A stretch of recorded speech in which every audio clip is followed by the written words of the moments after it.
নমস্কার বন্ধুরা, নতুন একটা আপডেট নিয়ে চলে এলাম। তো গতকাল সুপ্রিম কোর্টে 2020-22 ডিএলএড মামলা শুনানি ছিল। তো সেই শুনানিতে কি রায়দান করলো সুপ্রিম কোর্ট? এই যে 2020-22 ডিএলএড প্রার্থী, যেখানে প্রায় 2513 জন চাকরি প্রার্থী ছিল, তো এদের ভবিষ্যৎ কি হতে চলেছে? এরা পরবর্তীকালে প্রাথমিক নিয়োগ প্রক্রিয়ায় অংশগ্রহণ করতে পারবে কিনা, কি রায়দান করেছে, সমস্ত কিছু বিস্তারিত আলোচনা করতে চলেছি। আর এই মামলাটা খুবই গুরুত্বপূর্ণ, কারণ এই মামলার উপর পরবর্তী নিয়োগ প্রক্রিয়াটা কিন্তু নির্ভর করছে। যারা 2022 সালে টেট পরীক্ষায় পাস করে রয়েছে তাদের ভাগ্যটা নির্ধারণ করছে এই মামলার উপর। কারণ এই মামলাটা যত দেরি হবে তত কিন্তু পরবর্তী নিয়োগ প্রক্রিয়াটাও কিন্তু পিছিয়ে যাবে। তো যারা যারা 2022 সালে টেট উত্তীর্ণ প্রার্থী রয়েছে তারাও কিন্তু ভিডিওটা কোনো রকম স্কিপ না করে সম্পূর্ণ দেখবে, তাদের জন্য কিন্তু এই ভিডিওটা খুবই গুরুত্বপূর্ণ। তো চলো আমরা বিস্তারিত আলোচনা করে নিই যে কী রায়দান করলো সুপ্রিম কোর্টে এই 2020-22 ডিএলএড মামলা নিয়ে। তো সুপ্রিম কোর্টে 2020-22 ডিএলএড মামলা নিয়ে কি রায়দান করলো সেটা এবার আমরা বিস্তারিত দেখে নিই। তো দেখো, প্রথমে কি বলা হচ্ছে, 2513 জন চাকরি প্রার্থীর তথ্য সুপ্রিম কোর্টে জমা দেওয়ার নির্দেশ। তো দেখো, 2020-22 ডিএলএড যে সমস্ত প্রার্থীরা ছিল, তো তারা ডিএলএড কোর্সটা তাদের যেহেতু কমপ্লিট হয়েছিল, শুধুমাত্র তারা শংসাপত্রটা হাতে পায়নি, সেই নিয়ে তারা দাবি করেছিল যে তারাও ইন্টারভিউতে অংশগ্রহণ করতে পারবে। এই নিয়ে কোর্টে মামলা হয় এবং এই মামলাটা গড়াতে গড়াতে সুপ্রিম কোর্ট পর্যন্ত গিয়ে পৌঁছয়। এবার সুপ্রিম কোর্টে এই মামলা শুনানিতে বলা হলো যে যতজন ক্যান্ডিডেট যাদের নামগুলো উঠে আসছে 2020-22 ডিএলএড ক্যান্ডিডেট, তো তাদের সমস্ত তথ্য সুপ্রিম কোর্টে জমা দিতে হবে, এমনটাই কিন্তু নির্দেশ দিয়েছেন। তো বিস্তারিত কি বলা হচ্ছে দেখে নিই আমরা এবার। সুপ্রিম কোর্টে ঝুলে রইল 2513 চাকরি প্রার্থীর ভবিষ্যৎ। এই যে 2513 জন চাকরি প্রার্থী, এরা 2020-22 ডিএলএড কোর্সটি সম্পূর্ণ করে এবং এরপরে এরা দাবি জানায় যে এদেরকেও 2022 সালের নিয়োগ প্রক্রিয়ায় অংশগ্রহণ করতে দিতে হবে। কারণ যেহেতু এদের পরীক্ষা নিতে দেরি করেছে প্রাথমিক শিক্ষা পর্ষদ, তো সেই কারণে এদের ডিএলএড কোর্সটা এরা সম্পূর্ণ করতে পারেনি সময়ের মধ্যে, এরা শংসাপত্র হাতে পায়নি, সেই কারণে এরা ইন্টারভিউতে বসতে পারছে না। তো সেই কারণে এরা কিন্তু মামলা করে যে এদেরকেও ইন্টারভিউতে অংশগ্রহণ সুযোগ দিতে হবে। তারপর এই নিয়ে মামলাটা কিন্তু সুপ্রিম কোর্টে পৌঁছায়। আর এই সুপ্রিম কোর্টে পৌঁছানোর পর সুপ্রিম কোর্টে গতকালকের শুনানিতে রায়দান করলো যে এই 2513 জন চাকরি প্রার্থীর সমস্ত তথ্য, সমস্ত ডেটা কোর্টে জমা দিতে হবে। কি বলা হচ্ছে, প্রাথমিক সহকারী শিক্ষকের চাকরি পেতে 2022 সালের নিয়োগ প্রক্রিয়ায় 2020-22 ব্যাচের ডিএলএড প্রশিক্ষিতরা অংশগ্রহণ করতে পারবে কিনা তা ঠিক করে দেবে শীর্ষ আদালত।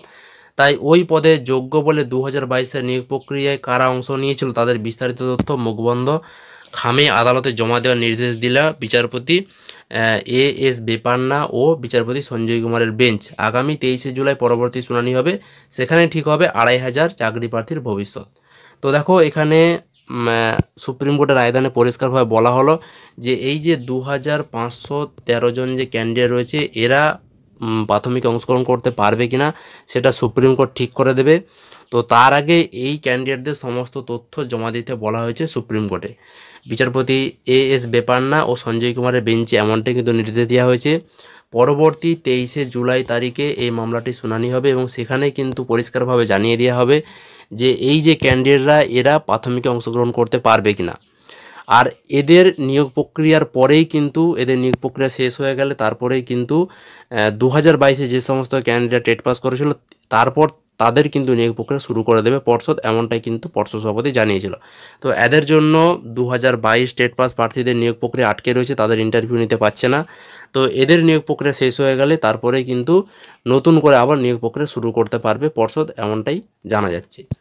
এরপর কি বলা হয়েছে, পশ্চিমবঙ্গে প্রাথমিক স্তরে সহকারী শিক্ষক পদে চাকরির জন্য 2022 সালে 11,758টি নিয়োগের বিজ্ঞপ্তি জারি করা হয়। এর মধ্যে 9,533 জন থাকে, আর বাকি শূন্যপদ 2,513 জনের একটি তালিকা তৈরি করে প্রাথমিক শিক্ষা বোর্ড ইন্টারভিউ করে বলে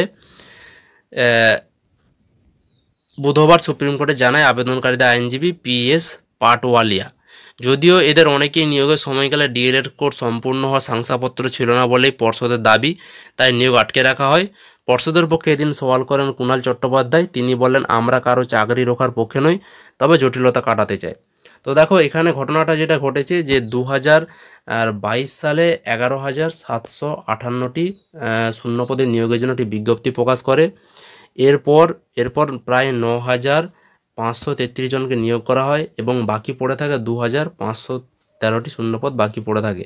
তো এই 2513টি শূন্যপদে ওই 2020-22 ডিএলএড প্রার্থীরা অংশগ্রহণ করতে পারবে কিনা সেটা নিয়েই মামলাটা গড়িয়ে যায় এবং সেখানে যারা ডিএলএড কোর্সের হয়ে যে আইনজীবী আদালতে লড়ছিলেন, তো তিনি ছিলেন PS পাটলিওয়ালা। তিনি কোর্টকে জানান যে ডিএলএড কোর্সটা যেটা অনেকেরই সম্পূর্ণ হয়ে গিয়েছিল, ইন্টারভিউয়ের আগেই সম্পূর্ণ হয়ে গিয়েছিল, শুধুমাত্র এরা শংসাপত্রটা হাতে পায়নি। আর ইন্টারভিউ একটা রুল আছে যে ইন্টারভিউ হওয়ার আগে শংসাপত্রটা জমা দিতে হবে, তারপরেই কিন্তু তারা ইন্টারভিউর জন্য ডাক পাবেন।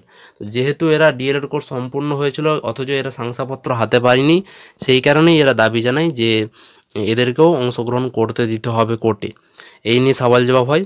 তো সেখানে পর্ষদ জানায় যে যেহেতু শংসাপত্র কারো কাছেই ছিল না, সম্পূর্ণ শংসাপত্র কারো কাছেই ছিল না, সেই কারণে পর্ষদ এদের নিয়োগটা আটকে রাখে এবং সেখানে পর্ষদের আইনজীবী বলেন যে আমরা কারো চাকরি রুখতে চাইছি না, আমরা শুধুমাত্র জটিলতাটা কাটাতে চাইছি, এমনটা কিন্তু দাবি জানে।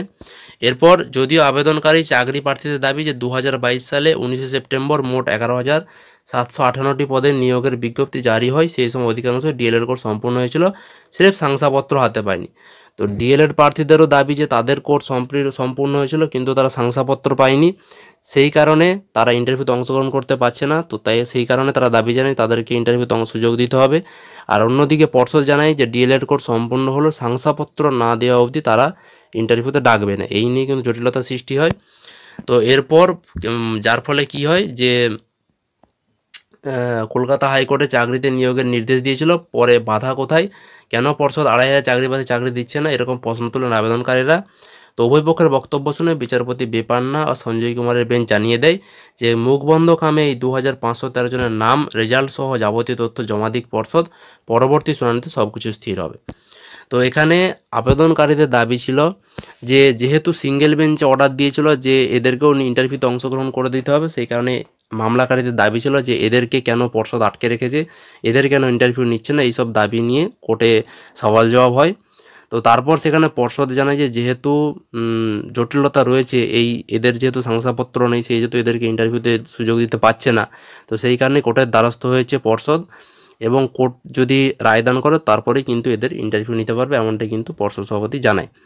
তো এখানে বিচারপতি জানান যে এই যে 2,513 জন ক্যান্ডিডেট যাদের নিয়ে জটিলতা সৃষ্টি হয়েছে, তো এই সমস্ত ক্যান্ডিডেটদের নাম, রেজাল্ট সহ যাবতীয় তথ্য একটা মুখবন্ধ খামে সুপ্রিম কোর্টে জমা দিতে হবে এবং এর পরবর্তী ডেট অর্থাৎ 23শে জানুয়ারি তারিখে সমস্ত বিষয়টা দেখবেন বিচারপতি এবং তারপরেই কিন্তু ঠিক করবেন যে এরা ইন্টারভিউতে অংশগ্রহণ করতে পারবে কিনা, এরা নিয়োগ প্রক্রিয়ায় অংশগ্রহণ করতে পারবে কিনা, সমস্ত কিছু কিন্তু পরবর্তী তারিখে শুনানিটা হবে। তো 23শে যেটা জুলাই, 23শে জুলাই তারিখেই কিন্তু এই মামলাটার নিষ্পত্তি হবে এবং সেই দিনেই কিন্তু জানা যাবে যে এই 2,513 জন ক্যান্ডিডেট প্রাথমিক অংশগ্রহণ করতে পারবে কিনা।